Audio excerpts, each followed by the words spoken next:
Comment vaincre l'hémétophobie? Les changements qui touchent au corps humain sont nombreux et chaque changement s'accompagne de ses propres conséquences. Le vomissement est l'une des résultantes d'une angoisse ou anomalie. C'est une réaction normale, mais pour certains individus, c'est une phobie. C'est le cas de ceux qui souffrent d'hémétophobie. Par définition, l'hémétophobie est une pathologie qui est caractérisée par la peur de vomir à tel point que cette peur a une grande influence sur le vécu quotidien de la personne. C'est une pathologie très courante, qui d'ailleurs est placée troisième des pathologies les plus courantes, après l'agoraphobie et la phobie sociale. L'hémétophobie a plusieurs causes, mais aussi plusieurs symptômes. Pour son traitement, il existe plusieurs moyens de vaincre cette pathologie. Les causes de l'hémétophobie. L'hémétophobie est une pathologie qui peut découler de plusieurs sources. Les causes sont souvent liées par des vécus récents. En effet, l'hémétophobie peut aussi être la résultante de terrains génétiques et cela avec une pathologie qui est physiologique. Mais aussi, l'hémétophobie peut être aussi due à une éducation et donc un vécu qui a un rapport avec l'enfance entre autres.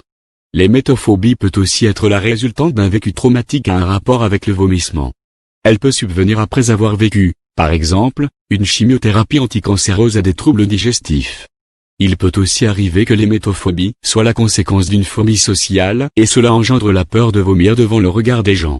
Les symptômes de l'hémétophobie. L'hémétophobie a différentes manifestations, mais aussi la différence des manifestations de la pathologie réside dans sa gravité. Parfois cela peut aussi venir d'un trouble qui touche l'estomac. Les principaux symptômes sont, premièrement la peur de vomir ou la peur de voir d'autres personnes vomir. Deuxièmement, les situations d'angoisse, c'est-à-dire éviter les situations d'angoisse. Il y a aussi la peur de provoquer des situations qui créent des énormes malaises. Aussi, au moment du vomissement, on remarque souvent l'accélération du rythme cardiaque avec des douleurs de la poitrine, de la transpiration, des vertiges, entre autres. Il y a aussi cette peur de mourir comme un des symptômes de l'hémétophobie.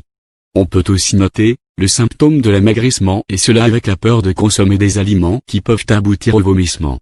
C'est d'ailleurs pour cette raison qu'on peut confondre hémétophobie et anorexie mentale. Il peut aussi arriver que des femmes tombent enceintes car cela peut aussi avoir comme manifestation des vomissements. Les conséquences de l'hémétophobie. Quand une personne a une pathologie comme l'hémétophobie, cela peut avoir plusieurs conséquences dans sa vie quotidienne. Il est vrai que la personne est consciente de sa peur et de la normalité de sa situation, mais cela ne l'aide pas forcément à vaincre sa phobie. Parmi les plus grandes conséquences, il y a l'alimentation et l'amaigrissement. De ce fait, certaines personnes qui ont cette phobie mangent uniquement des aliments congelés car supposant qu'ils ont moins de microbes. Cette conséquence est due à l'effet de la préparation de la nourriture. Vaincre l'hémétophobie. Pour vaincre l'hémétophobie, il faut suivre un traitement et ce traitement repose essentiellement sur la psychothérapie. Le traitement le plus recommandé est la psychothérapie cognitive et comportementale. Mais il existe d'autres traitements comme le MDR, désensibilisation et retraitement par les mouvements oculaires, qui est souvent pour les personnes qui sont atteintes de syndrome post-traumatique. Pour le traitement, il faut éviter les antidépresseurs car cela peut avoir d'autres conséquences qui peuvent être néfastes. Il y a aussi un traitement qui est utilisé actuellement pour vaincre l'hémétophobie, c'est la thérapie d'acceptation et d'engagement. Et cela dans la phobie spécifique. Mais aussi avec les outils technologiques, on utilise des thérapies avec la réalité virtuelle.